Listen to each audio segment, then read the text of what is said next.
Today's webinar is brought to you by Sani Professional, Cleaning for Compliance and Prevention, Insights on the Role of Health Inspections from Food Safety Experts. And we have a great panel of experts here today.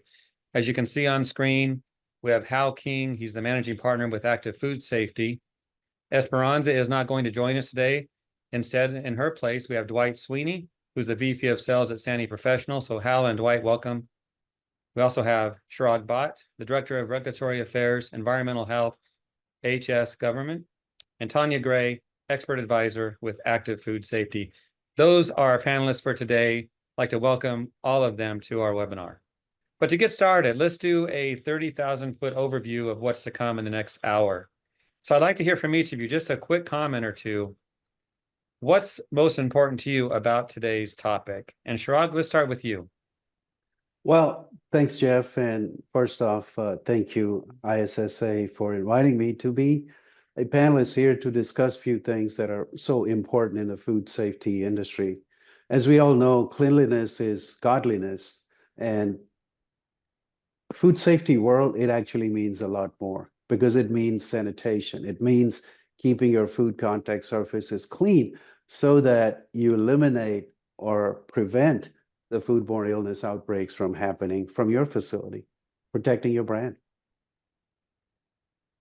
Very good.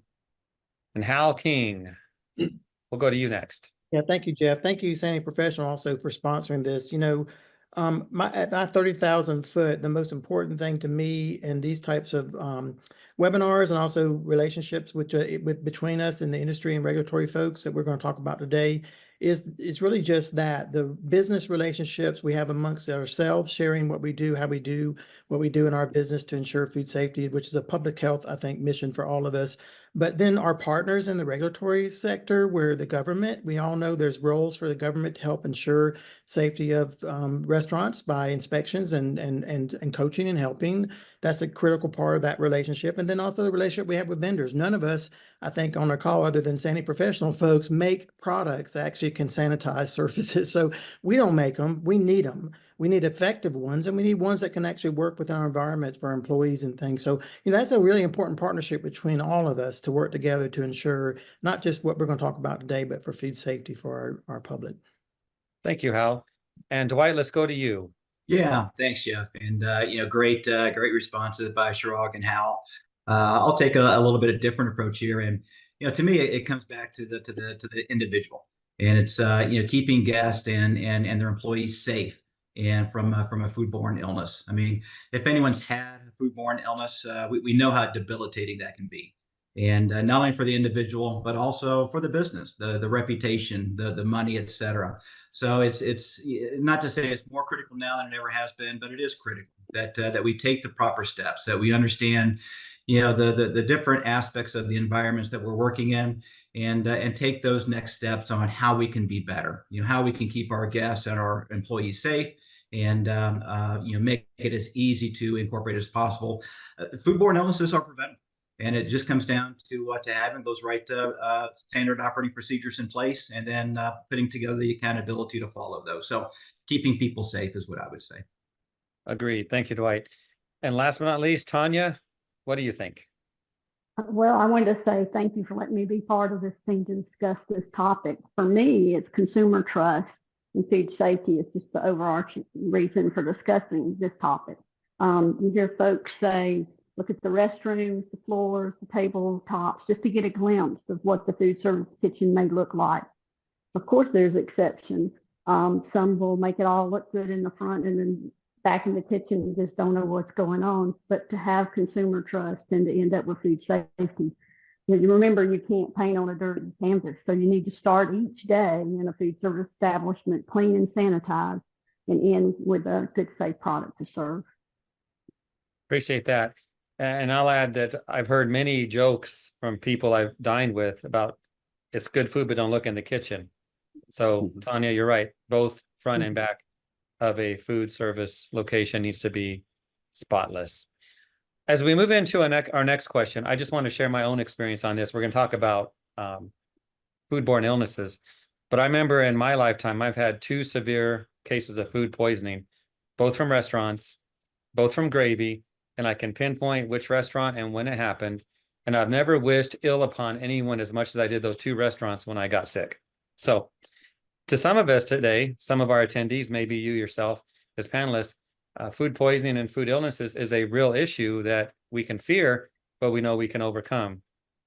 Restaurants and food service professionals can provide a safe atmosphere. So with that in mind, looking at restaurants, what are the most common causes of foodborne illnesses today? For me, it's gravy, but that's probably not the right answer. Hal, start us off.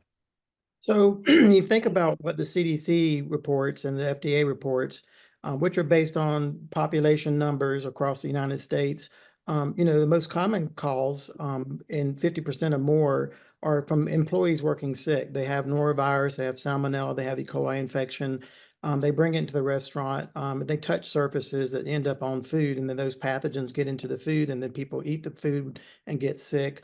The other calls is coming from foods that might enter the restaurant. Their supply chain may not be cooked completely properly. They may be considered ready to eat, but they're not really safe because they might have listeria on it. Those type of things. I think ultimately all of those causes of foodborne illness kind of come around one central area within the restaurant that can be reduced significantly by sanitation. That's why we're talking about this today, because sanitation is kind of the core process in place that must be there to prevent all of these foodborne illnesses, because a large percentage of them are just coming from cross contact or cross contamination of things and surfaces and food onto your food that you're going to eat. And by the time it gets onto your food that you're going to eat, Jeff, like you had with your gravy, it's too late. Mm-hmm. Boy, was it ever, but those days are gone. Well, thank you, Hal. That's refreshing. Now, Tanya, this is also your field. What do you think about the question and what Hal said as well? Well, of course, Hal's correct on CDC top risk factors. There's norovirus, salmonella, shigella, E. coli, hepatitis A, and we added norovirus when it became one of the larger sources of outbreaks. But it's also from contaminated equipment in the establishment. And so I look at specific pieces of equipment like slicers and grinders and food utensils, including hands and gloves. And of course, with listeria, floor drains is where that's often found.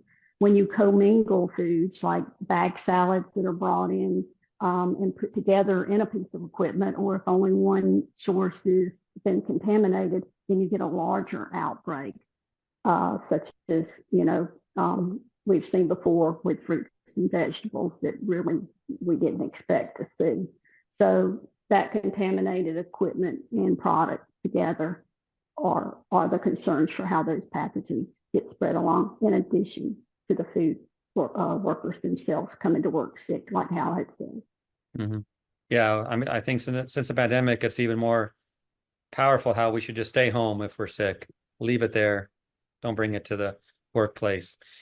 So Chirag, let's ask you this question. This issue we're talking about has been a constant over the years, decades maybe, or is it getting better? Is it getting worse? Well, this issue about sanitation and cross-contamination that Hal and Tanya mentioned, one of the leading causes of the foodborne illness outbreak, and I think I may add something to the numbers that Hal shared, that about more than 60% of the foodborne illness outbreaks, according to the studies that are done, they are from a restaurant, whether it's a single service restaurant or a full service restaurant. So it's not that these restaurants are doing it on purpose to get you or somebody who is eating at their facility sick, but they take shortcuts. They forget things. So this issue has been on the forefront in the food service industry, and I'm not sure if that goes away anytime soon, because we're looking at the human side. We're looking at the components that are kind of hard to control. We can train these managers, we can certify the food handlers. However, at the end of the day, it's got to be something that has to be consistently and constantly monitored by the management or the authority, because we see that the risk factor studies after studies that are done, and we also see that the needle is not moving in the right direction as far as the dirty food contact surfaces or creating cross-contamination. And I think Tanya mentioned something, that when you change over from a raw commodity that you're preparing in your kitchen, and you use the same utensil to prepare an animal protein. And if you're not doing a proper sanitation of that utensils prior to you changing over, you're asking for trouble. And again, most of the time, people know that they're supposed to do this. However, they just fail, and I keep saying this all the time. People don't plan to fail. They fail to plan. Or it's the other way around, right? They fail because they're They not do. they're not monitoring their plan that's in place.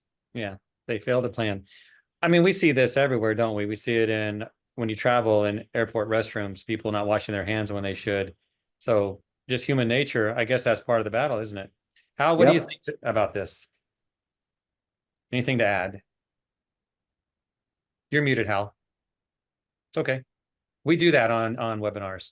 I agree with Chirag. I mean, I've been in the restaurant industry for more than 20 years, and I still go into restaurants of different types of brands, and I still see those challenges, the sanitation challenges. We hear about like the Boar's Head, outbreak that just happened. It comes back down to sanitation. That's not restaurants, but it's still food facilities. It's always going to come down to how we prepare the food, where we prepare the food, and who prepares the food. And that's like Chirag says, it's the biggest challenge. And I think that's one of the reasons why we don't see a change. We haven't really seen a significant change over the years of this being the central problem and cause of foodborne disease outbreaks. And it is the reason why we think this webinar is so important, to continue to highlight and not just kind of think about, we talk about in restaurants, make sure we cook the food and hold it properly, and obviously check employees for wellness. But if you don't have a sanitation program, you don't have a sanitation prerequisite program and effective sanitation, and you're monitoring it, then you're always going to still have these kind of foodborne illnesses and outbreaks. And so it's critical to do something about it now, because we continue to see the same thing. Mm-hmm. And all those on our webinar today, there's going to be some strategies, some tips you're going to get, some things you're doing, but there's going to be some points brought out where if you apply it, it might make a real difference. So it will make a real difference. So that's what the value of this webinar will bring. Thinking about contaminated equipment, let's go back there for a moment. Tanya, you did talk about that a bit. You talked about slicers, but how significant is this to outbreaks if you were to give it a rating? And besides the slicers you mentioned, I think that's what you focused on. What other specific types of equipment do we need to pay attention to? Well, and we're talking mostly about food service establishments, but in retail food, there's grinders. Some food service establishments actually grind their own meat and things like that. But anytime you're taking that food in equipment that's very complex to take apart, clean thoroughly, put back together, you've got to train the staff to do that.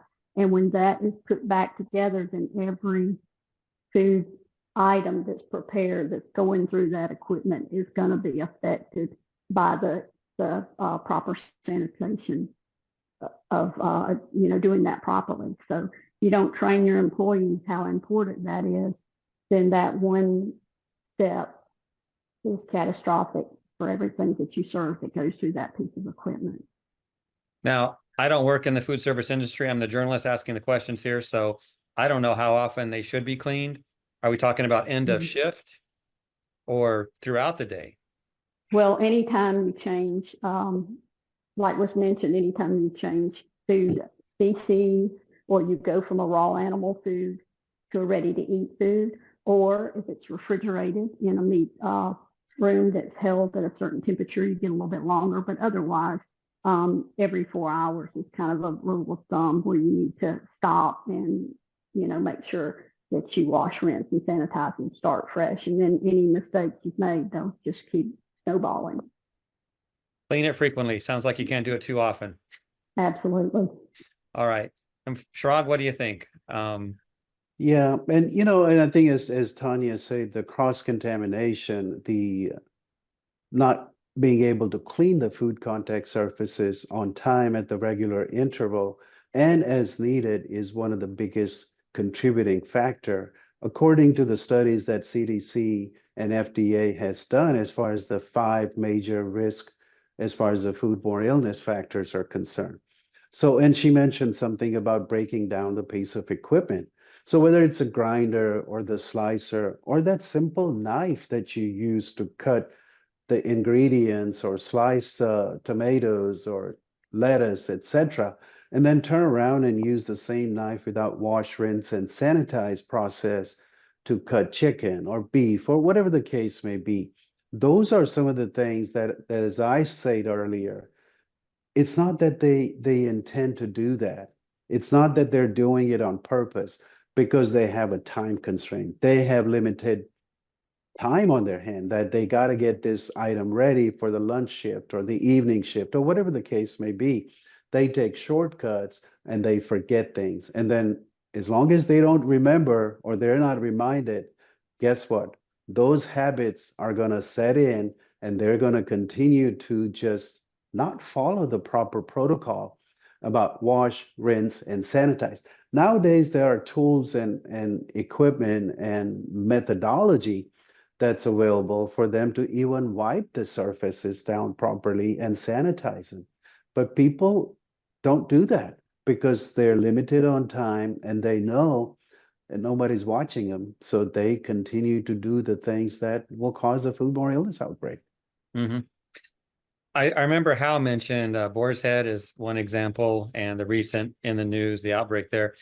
And that's a product my wife and I prefer because we, as consumers, we feel that there's quality there. But it demonstrates that this can happen anywhere to any company with that breakdown in the cleaning process and sanitizing.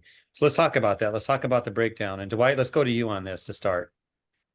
You know, Dwight, if we know contamination's an issue, contaminated equipment's an issue, why not just spend more time and money and schedule it? Where's the breakdown?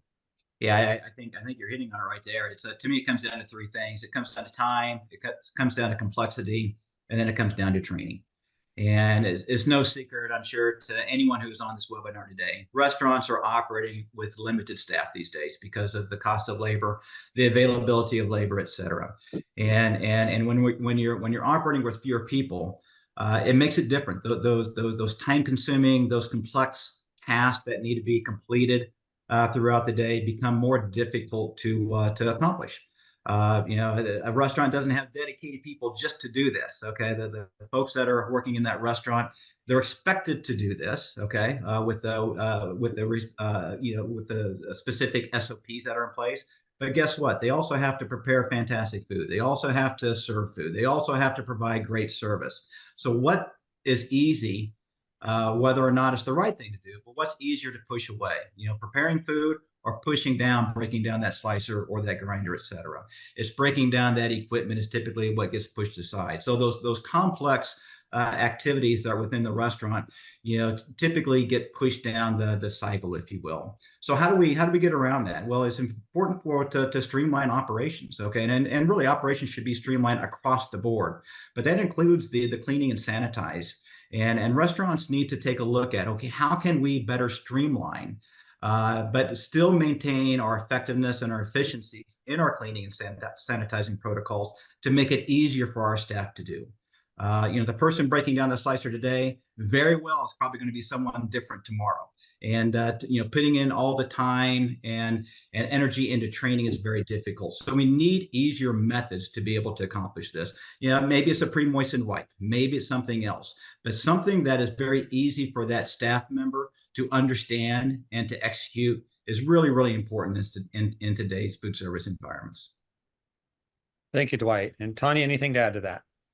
Well, the training, we've said that, all of us have reiterated that, but not only conducting the training, but make sure that what is being taught in the training is being implemented.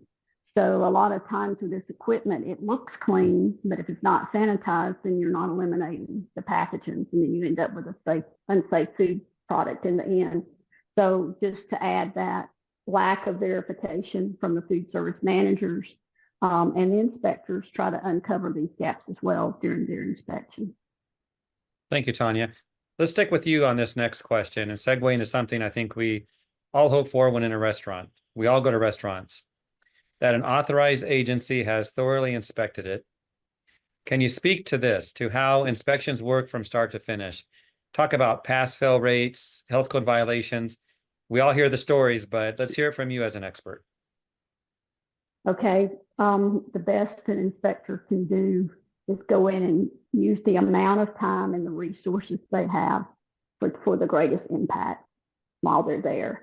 So they only see a snapshot of what's going on that day, during that time and what processes are being done. Sometimes they can go and look at records and kind of glean a little more information, but they've got to ask questions, so that they can be helpful, because they can educate while they're there, as well as, do some enforcement activities if it's something that's got to be taken care of immediately.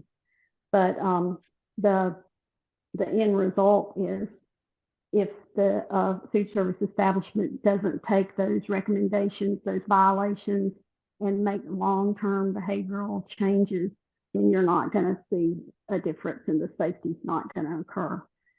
Just failing an inspection, it's kind of just well, that happened today. But if you don't take it seriously and change that, I'd rather see an establishment have, a medium of the road inspection, where you can see that discussions were had and there was a lot of interaction between the inspector and the food service workers to make changes. So then the next inspection will come up to where, the operator wants it to be, rather than just pretending like everything's okay. So that's the flip side of that. Okay, you got a great inspection, but did we really address the things that needed to be addressed? And did they take the time to look at records to see what other processes happen when the inspector's not there? So if the operator has questions, or the employees need some extra work in that area and training, that the inspector can help with that, because they need to work together for the best outcome. Thank you for that.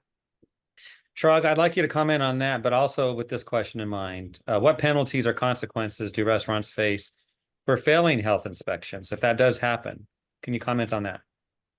Yeah, and something that Tanya talked about, the inspection process, and I've spent quite a bit of time in my early time in my professional career as an inspector, as a person who is actually going out to the facility and making sure that they are following the rules and regulations that are in place, not only because they're rules and regulation that they have to abide by, but those are rules and regulation that eventually help them to protect their own brand.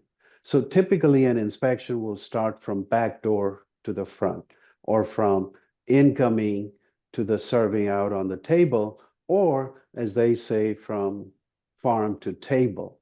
So how it comes in, how it is stored, how it is prepared, how it is assembled, and then how is it plated and served out to the consumer, or in some cases, it may be packaged and kept on a display for people to buy it. So they have to make sure that all these steps are properly covered and addressed, and then the standard operating procedures and the protocols that are in place are followed and monitored by the management authority from step 1 to step 27. Because if you fail to monitor this, you're going to have a breakdown somewhere. Now, as far as the pass and fail is concerned, I have always believed in the inspection being a snapshot in place. So you're going in there every 3 months or 6 months, or in some cases every 8 months or 9 months. So you're not going to necessarily find out all their daily habits, good or bad, when you're visiting and making your inspection, going through your checklist. So the pass and fail for that particular snapshot, it's okay, because some agencies will use it, but there's been some studies done too, that when people do the pass or fail or give you a score after an inspection is done, it creates a shame factor for the facility or the operator. So if you get a 70, you're going to feel a little more shameful that, hey, you did not perform. You didn't even make 80% for your score.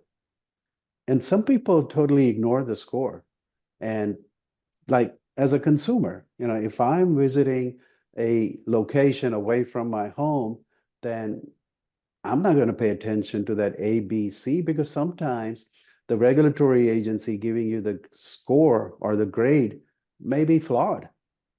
One is a reason because it's a snapshot, and two, there could be some corruption involved in it. The operator may turn around and say, hey, Chirag, don't give me a C. I'll buy you 15 pounds of this Wagyu beef or whatever. Then I said, okay, I'll give you an A plus then. But it takes two to tango. So not only the operator is being dishonest, but the inspector is being dishonest too. So pass and fail is okay. However, it's not relevant. The relevancy here should be the operator should feel that the inspector is here to help me and it is here to protect my own brand. So I don't cause any kind of major problems and lawsuits, etc. Chirag, I was thinking, as you said, 15 pounds of Wagyu beef, I was thinking you're going to say Porsche. You know, it'll take a Porsche, but Okay. no. Okay. So Chirag, you were an inspector yourself. Yes. How much notice did you give the restaurants you were going to inspect that you were going to be there? Zero. Zero. So yeah, most of the time, all the inspections that the regulatory agency do are unannounced, except when a re-inspection is scheduled based on today's checklist that resulted in so many violations being marked on the report that the inspector is going to say, Chirag, I'm going to come back in 2 days. You better have it cleaned up. Otherwise, we're going to take some enforcement action. And what are the enforcement action? It can vary from agency to agency. Some agency may issue a court citation, like the police gives you for speeding or running a red light. Some people may have an administrative hearing process where they'll bring the operator in, chew them out, and tell them that, hey, you either shape up or ship out. Some agencies are able to close you down. And until you resolve the problems or the challenges that are present during today's inspection, they will not let you reopen and make a business operation again. I used to work with a restaurant company. Norovirus outbreak happens. The health department's automatically going to come in and say, you're going to be closed until you do a complete 100% sanitation of your facility because of the implications of noro outbreak being resulted from your facility. And I'll tell you this, that many times it may take 4 or 5 days to clean up your facility completely. And then the reputation that you have to recover from may take almost a year in some cases. I mean, I know of some examples, real life example, where the restaurant suffered as far as the business continuity is concerned for almost a year. So it's dangerous. Yeah, and you can't, that's something people hear about, they know. Yeah. Nope. Yeah. And then, many times the general public may not know why were they closed because the notice on the front door may just say closed due to remodeling, closed for cleaning, or whatever the case may be. But the media is going to let everybody know what happened and why were they closed down. Yeah.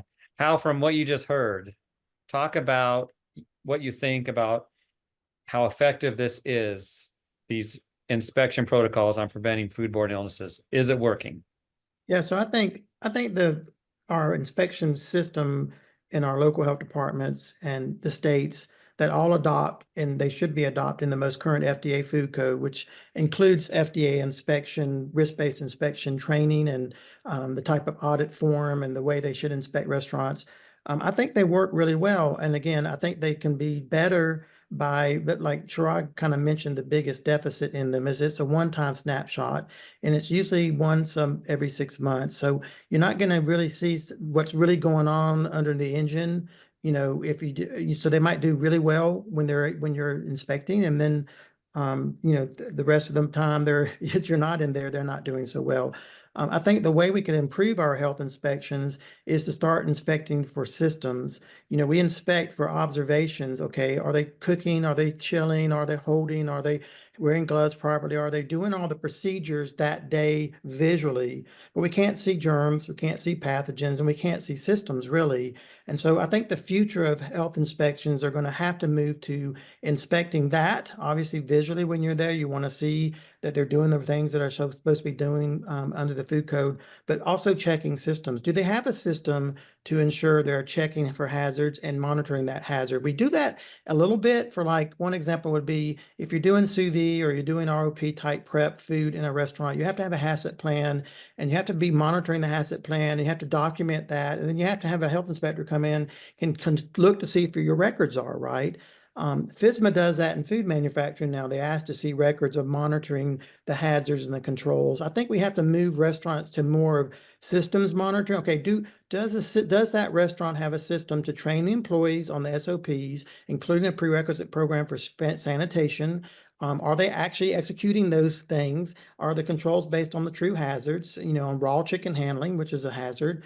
Are they actually doing all those things with a system and then checking that internally, monitoring it, checking it, and using corrective actions to fix it? And I think the more we inspect for and require systems in a restaurant, I think the better the restaurants will be and the safer they will be. And then the inspector is really coming in and just coaching and supporting that in the system design. And I will kind of end with this. There's several counties in the United States, like Fairfax County in Virginia is a really great example. They've won a lot of awards on kind of doing this type of inspection, and they go out and help the restaurants develop the systems. So develop active manager control and processes to achieve active manager control of food safety risk. And so then they're not just kind of going there and seeing, are they doing everything today the right way? They go in there and go, are they doing it every day the right way? And they monitor it and see that. And if they check the records, they can see they were doing it last week and the week before. And hey, we excluded 2 people last week that were sick, that had vomiting and diarrhea, so they didn't work. And we have evidence-based type inspections versus what we're kind of doing now. But what we're doing now is really good, and they need to be continued. And we wish Chirag and Tanya would come back and continue to help.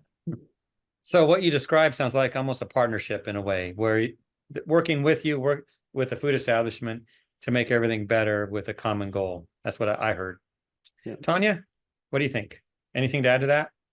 Well, they mentioned low scores, customer loss of trust, printed in the paper, social media discussions, fines, food destructions, and closure, whether it's temporary or long-term, cause devastation.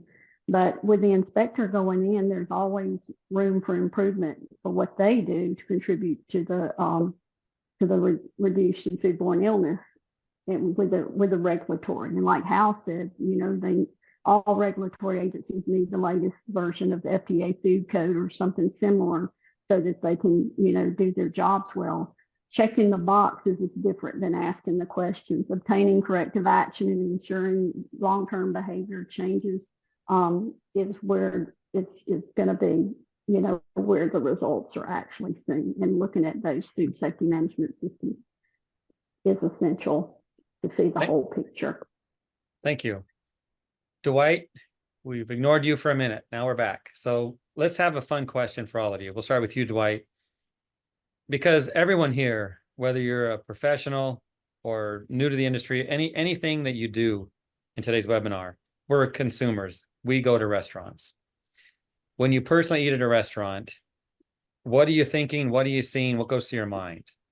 Dwight. Yeah, that's a great question. I can honestly say that it has evolved over the years. Okay, like many of my thoughts have evolved over the years. But guys, years ago when I went to a restaurant, it's pretty simple. What am I going to order? Is the service good? Is the experience fun? Or those types of things is really what I had focused on. But certainly since the pandemic and even before that, I've really changed and I observe a lot more. Because it's very important to me. Those things are always going to be important. I want to go to a restaurant where I have good food and good experiences, et cetera. Very, very important. But it's also important that I go to, take my family, friends to places that are safe, that I'm 100% confident that it's a safe eating environment. So I observe a lot of different things. I observe how they're cleaning. Once again, I go back to, are they cleaning? Restaurants get busy, and sometimes those things get overlooked. But how are they cleaning? How does it make me feel by seeing the methods in which they're cleaning? All very, very important to me. the different ways of doing it. Does it look like it's sanitary? Does it look like they're staying up to date on their protocols and how they're doing it, et cetera. So all those are very, very important to me. Consumers, and I'm no different than anyone else. I make my decisions on how I feel about not only the food, but how safe I am. So the restaurants that are doing things that are very easily to observe, cleaning in action, if you will, very, very important to me. And those are the types of things I look for. I like that. And I agree. My viewpoint, my visual inspection and thinking has changed over the years. And we're all different, but we're all looking for safe, good food, of course. Tanya, do you eat out? I try not to. I don't want to be three blind mice, but really I do. I just try not to think about it and enjoy the experience because it is fun and I enjoy not having to cook and I enjoy good food, especially menu items that I can't make. But really, I hope that the inspector has done a good, thorough job so I don't have to worry about it. Like I told you before, I feel better when there's a good, moderate score where you can see they were serious about doing their job, not an artificially high or, an unrealistic low inspection unless there's a follow-up that's going to come back and show that those corrections have been made. That's what makes me feel relaxed and enjoy eating out more. Yeah, this discussion makes me want to go out and see if there's any inspectors bulletin boards or forums where they talk about this, because I think that would be an interesting conversation. Hal probably knows about them, but Hal, let's go to you on this. Tell us about your eating out thoughts. Well, I'm like Dwight and others, when I was younger, I just wanted to have great food and great service. But as I worked in the food industry and saw that we were responsible for customers and children eating our food, I felt like the cleanliness and kind of the hospitality cleanliness was really important. And it was kind of something that would turn me off. I go into a restaurant and you're at the table and the table's sticky and kind of nasty and food's on the floor and it doesn't look like they really cleaned counters and it just doesn't look wholesome. And when I see the employees, they kind of look like they don't take care of their hair, and they're not kind of greasy. Maybe their uniform is dirty. I mean, it just kind of gives you a feeling like, why am I paying all this money for this food? It's that customer experience is so crucial to the appearance, I guess, and it doesn't guarantee the food's going to be safe, but it's a very, very important part of that experience. And I know now I have 6 grandchildren, all under the age of 10. So I worry a lot about them just going in, I go and hear about restaurants and I see them because I work with restaurants in the restaurant industry a lot, if they're doing things that could lead to someone getting sick, like you got sick from the gravy, it might not make you severely sick, but for a small child, it could kill the child. Some of these pathogen toxins at the dose in small children. So it's a high risk. And so as a grandparent, I think even more about that risk when I go out to eat, especially when I'm with my grandchildren. Well, the good thing is there's no way I can get any of my 3 grandkids to eat gravy. It's all chicken nuggets and mac and cheese. So maybe that's safer. Chirag, how about you? What's your favorite food? Well, I've been in the food safety arena for over 4 decades. So as you can imagine, your habits change. However, I'm like everybody else. You still want to go out and have a good time with your family and friends, etc. One of my pet peeves is the clean utensils. When they bring you this napkin rolled up with your forks and knives and spoon, that's the first thing I look for. If it's got spots and stains or dried lettuce, I very politely ask them, can I get another set of utensils?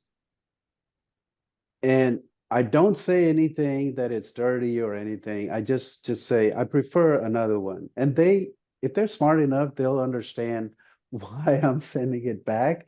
But by the time it comes back, then I'm happy and I'm comfortable, then I'm okay ordering the food. Most of the time, my family members would say, Dad, stop. You're not inspecting, so cut it out. My wife would say, honey, you're not doing your business, so let's just have a good time. I said, all right. But those things happen. And even at work, you're with your coworkers and you're at a conference and you're ordering food at a counter. they always find me kind of looking behind the door and looking outside of the counter area and say, "Oh, what's going on?" And they will say, "Chirag, stop." So it it doesn't go away, but they're doing their best to serve you. They're doing their best to protect you. However, we've talked about this. Sometimes they just take shortcuts, and that's when the trouble happens. Well, and Hal talked about systems, and if everything is scheduled and there's a system, that will take the burden off many, but that's a good Mhm. thought. Mhm. Um, Dwight, let's go to you on our next point. We'll do just another point or two, then we'll do our Q&A. We have a couple of questions from our audience. But can you talk about new technologies or methods that are being developed to improve kitchen sanitation? What can we rely on that's coming out or that's new to the industry? Yeah, I think there's a lot of innovation going on, Jeff, whether it's existing products, making them better, making them more effective against, a broader range of pathogens, viruses, et cetera. So there's a lot of that happening right now. If you take a look, when I take a look at technology, I'm thinking things maybe further down the road, but you're starting to see a little bit in robotics being implemented in food service, not to take over the cleaning and sanitizing aspect, but something like food handling. You see robots that are doing food handling. So that helps out to some degree because it reduces the amount of human interaction with raw ingredients. So that's one thing that we're seeing. We're also seeing something that is becoming more prevalent in healthcare, and that's UV light disinfection. And I happen to work for a company that's very big into healthcare, not only from a pre-moistened wipe standpoint, but also UV light. And there's a lot of good inroads that are being made there. And we're starting to see a little bit more interest and play into the food service area as well. Now, granted, these types of things have to be done after hours with no human people in place. But it's a great technology because it can disinfect a large area, and with virtually every pathogen you can think of. That in a food service, it's norovirus, salmonella, it's all those types of things. But even further from that, it's a great way to do a large area, whether it be front of the house area, back of the house area, the restrooms especially, because we all know that that is a harbinger of many pathogens that ultimately get introduced to the rest of the restaurant. So I do think that we'll see more of UV light disinfection as we move forward, as we improve the technology and lower the cost on some technology like that. Before I move from you, Dwight, someone mentioned that they cringe when they see staff cleaning a table with a dirty rag and reusing it table after table. I mean, Let me know who that's that something person Sani is. I want to professional. get in contact with them. I love that comment. I agree that Steve. there's plenty of options to make sure that doesn't happen. It's the people in a hurry, I suppose. Yeah, a lot of truth to that. And with Sani Professional, we specialize in pre-moistened wipes, one-use wipes, and not only from a compliance standpoint, where you wipe down a surface, it's clean, it's been sanitized properly. So it takes all the guesswork out of that particular operation. But then it goes to the person who brought this up, the guest experience, and we've all had that experience where you walk into a restaurant, we're taken to our table. The busboy doing a heck of a job on his day to day, but he pulls that dirty gray rag out of the back pocket, wipes down the table, and expects that to be a good experience. For most people, that's not a great experience. You compare that to someone bringing a package of pre-moistened wipes, pulling out an individual wipe, wiping down your table specifically, disposing of that wipe. You not only know that it's cleaned and sanitized, it's just the overall experience. Makes your decision to go back to that restaurant, I think, even more more likely that you'd return there again. Mm-hmm. Thank you. And Hal, anything to add to that? The technologies or methods? I think just to add to the wipes and way we do wipes, I am not a big advocate of the rag and bucket and reusable cloths for high risk surfaces, mainly because we want to throw the germs away. We don't want to put them back into storage, right? When we use something that's not used effectively and doesn't work all the time unless it's really stringently monitored and managed, It just, like Chirag said, people get so busy about making the food, they don't worry about sanitizing surfaces and keeping them safe before they make the food as a switch between task and the menu items and stuff. So they're just going to inadvertently go and make the mistake and keep using the same towel and spreading germs from raw chicken, germs all the way to ready to eat foods and stuff. So to me, it's just not, not just not a good experience, but it's just something that I think spreads germs. My background is infectious disease. And infectious disease 101 is that germs are spread through the air or through touching or through hands or not, or through surfaces, right? And so why do that? Why not just use something that wipes it, gives you efficacy and throws it away? I'll tell you real quick, the technologies I like the most right now are a lot of the self CIP type cleanings and equipment in the restaurants. They basically are continuously cleaning the systems, and when they break down, they're continuously cleaning systems with sanitizer, so they don't allow biofilms to be built up. We're seeing more of that technology. I love the technology of far UVC and UV being used on a surface to reduce the burden of bacterial growth on surfaces. Some of that can't get necessarily through biofilms, but they're getting better at that too, and the types of ways they're doing wavelengths. There's a technology that Chipotle uses. I won't mention the names of brands, but it's like a mist of hydrogen peroxide that basically comes out with UV and coats the surface and kills norovirus. So if there's, it's coming in the air, it's in every one of their bathrooms. And so these technologies are coming out to actually ensure that the sanitation of systems are happening, are better, I think, because they help us improve the neglect or sometimes the errors that team members make when they don't clean properly. Thank you, Hal. Let's do one more agenda point and then we'll do our Q&A. So Chirag, this one's for you. And we've talked about training, but what can restaurant staff do to be better trained to ensure proper cleaning and sanitation? Maybe talk about resources or processes you think they could embrace. Well, in addition to having a standard operating procedure and a food safety management system in place, it's all about the training. So you're going to be doing onboarding, you're going to be doing certification, you're going to be doing this credentialing that you have to have each and every one of your staff members obtain. At the end of the day, it's the refreshers, it's the continuous monitoring, and the manager or the assistant manager or the shift leader in some cases being an example, being a role model. We all have role models in every other profession that we know about. Why not in a food service business?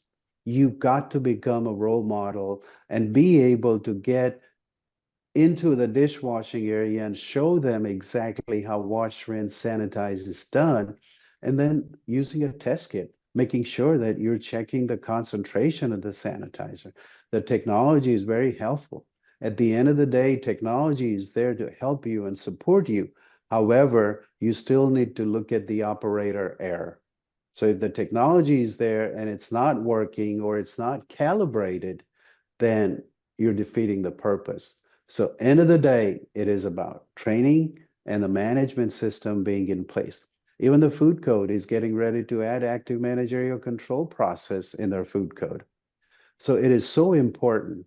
And we haven't actually said the buzzword that's going around right now, food safety culture. Food safety culture, in many people's opinion, is something that people do even when nobody is watching them. So if you're a food handler and you have been told and trained to do this and nobody is watching you, you still continue to follow the proper protocol and proper procedure of wash, rinse, and sanitize that knife before you change from cutting lettuce to cutting chicken. Those are the important part, and culture has to be there. Thank you, Chirag. Let's do a couple of minutes of Q&A and go through some of the questions we received from our audience. And the first one I noticed was from Jesse Potter and Dwight. I don't know if you saw this or not, but we're going to start with you. And then we'll ask others if they'd like to comment as well. But the question is, as a custodian that also cleans in the school cafeteria and kitchen, are there any special things I need to do to be in compliance? You can pass the buck if you want or comment on that. Yeah, no, that's a great question, and because this individual is touching a lot of different areas within that school system. Part of it is it goes back to training and understanding what products do. Okay, now in the general public health, disinfecting may be the most important thing. The high touch point areas, doorknobs, handles, whatever it may be, and a true disinfectant is probably best for those areas. However, when you move into that food service venue, then you move away from the true disinfecting and go to a no-rinse sanitizing product. And because that's what makes it healthy for folks to prepare food and to consume food in those areas. So a lot of it comes back to training. Certainly companies out there, Sani Professional being one of them, have very easy solutions across the board that are very easy to understand and execute. And so I would advise him to take a look at those types of systems where there's never any confusion on what to use where. Thank you, Dwight. And to our other panelists, anything to add to that? If Oh, not, well said. Yeah, well said. all right. Yeah, obviously that person asking the question was concerned about their responsibility. So thank you, Dwight, for that.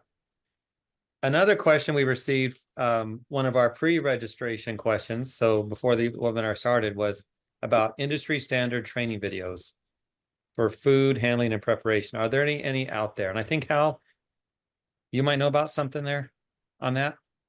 Well, if obviously if they want to pay for training, there's numerous organizations like the National Restaurant Association, ServSafe, State Food Safety, other types of, they can just look up training. There's lots of pay for use training materials that are really, really good and well done, especially for the design to train employees that are like 15, 16, 17, the age groups that are working in our restaurants.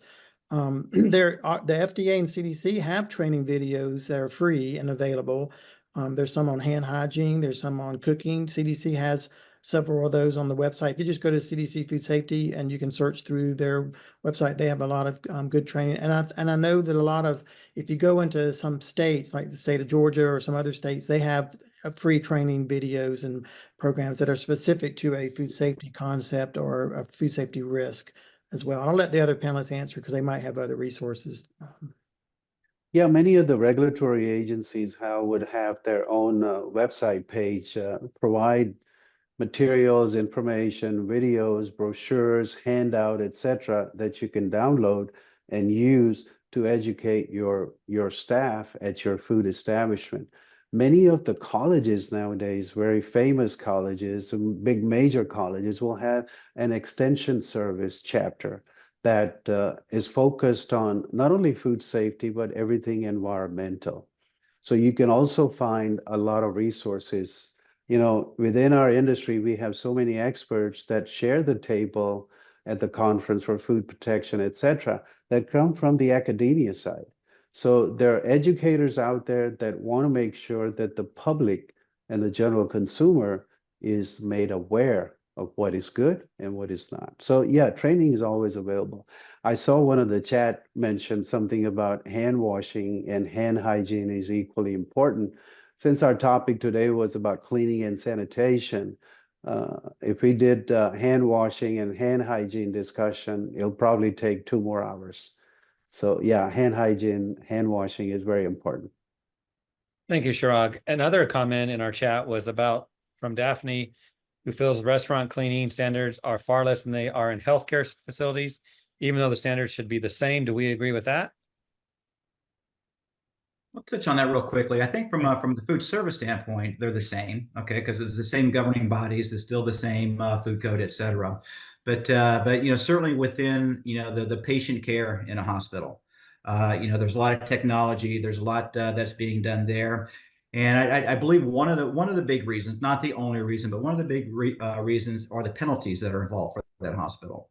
When a patient goes into a hospital, they are hit hard with penalties if that patient comes down with another illness. Okay, it's called hospital acquired illnesses.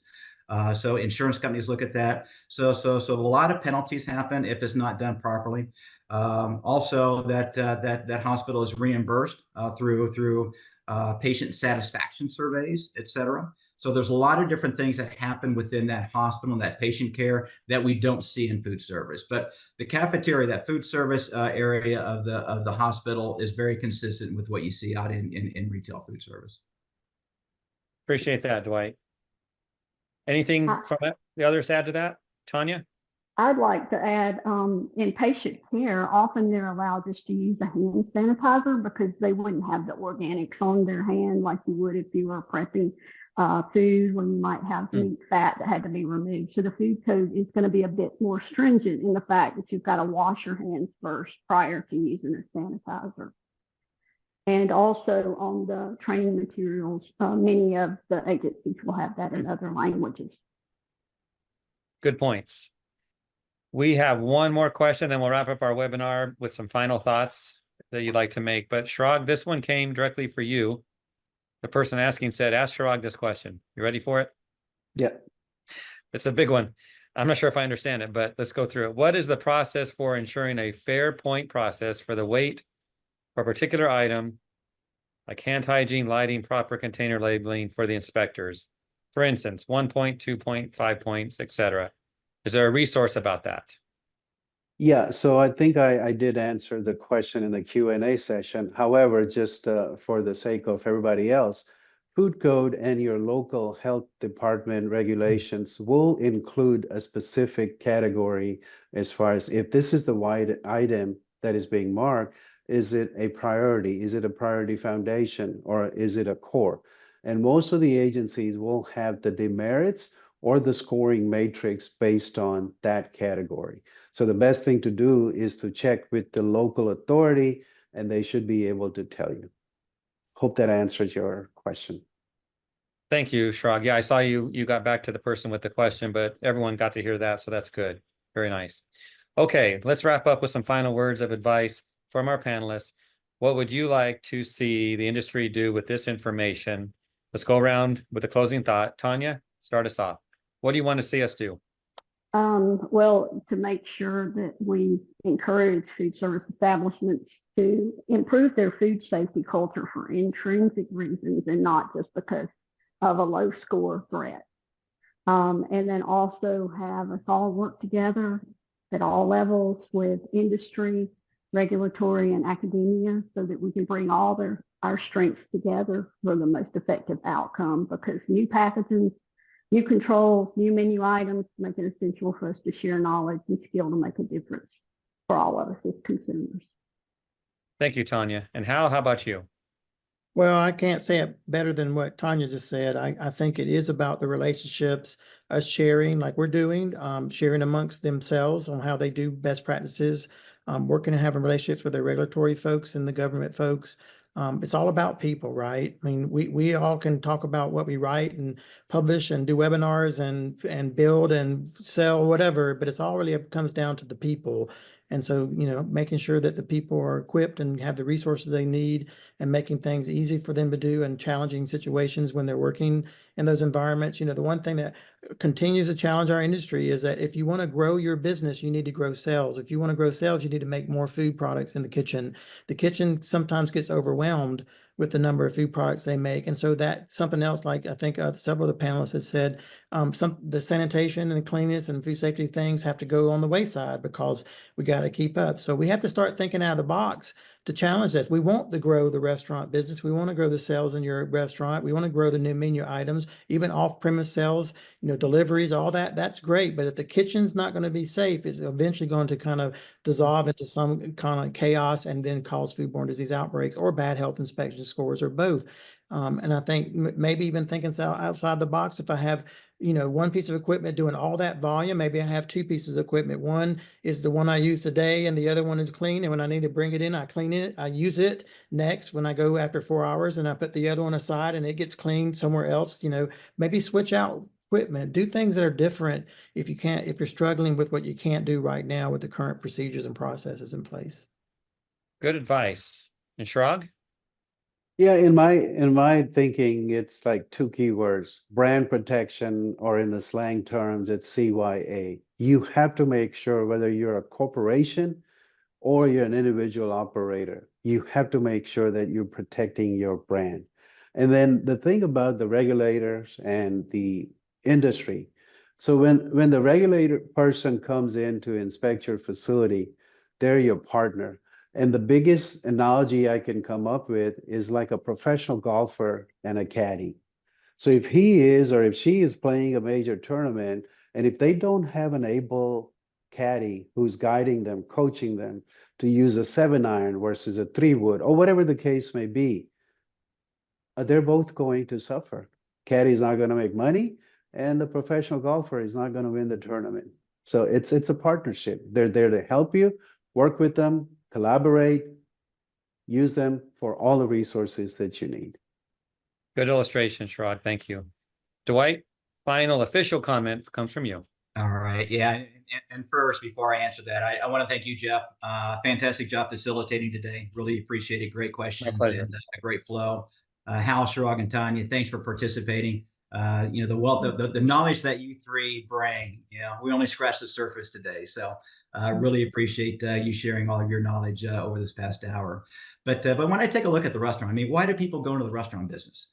Certainly they go in to make money. Okay, but how do they make money? They make money by serving great food and providing great customer service. Okay, tons of challenges out there, and labor being one of them. There's more than that out there. But how can they do that today? How can they properly clean and sanitize and keep their facility up to standards when there's fewer people doing it? Well, we have to take a look at doing more with less. And many times doing more with less means, okay, we don't get the same results by doing that. But there are many, many different methods of doing more. Streamlining processes, making it easier for the employees to execute, making it easier for the managers to train, spend less time on that, and focus it on their guests, on their customers. We certainly have ways of doing that. Happy to talk to anyone out there if they may be interested after this call.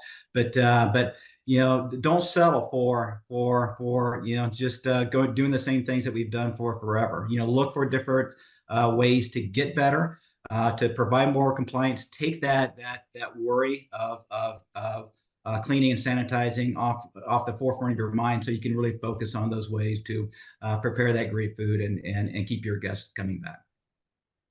Thank you, Dwight. And I think for most of us, it is lunchtime, speaking of food. But great to have you four as panelists today. What a great topic. And for all those that attended, we thank you for your time today. We know everyone's busy, but great presentation. This will be on cmmonline.com and emailed out to all who registered for this event. And of course, anyone who wants to get a copy of this, we will provide that to them. But thank you all.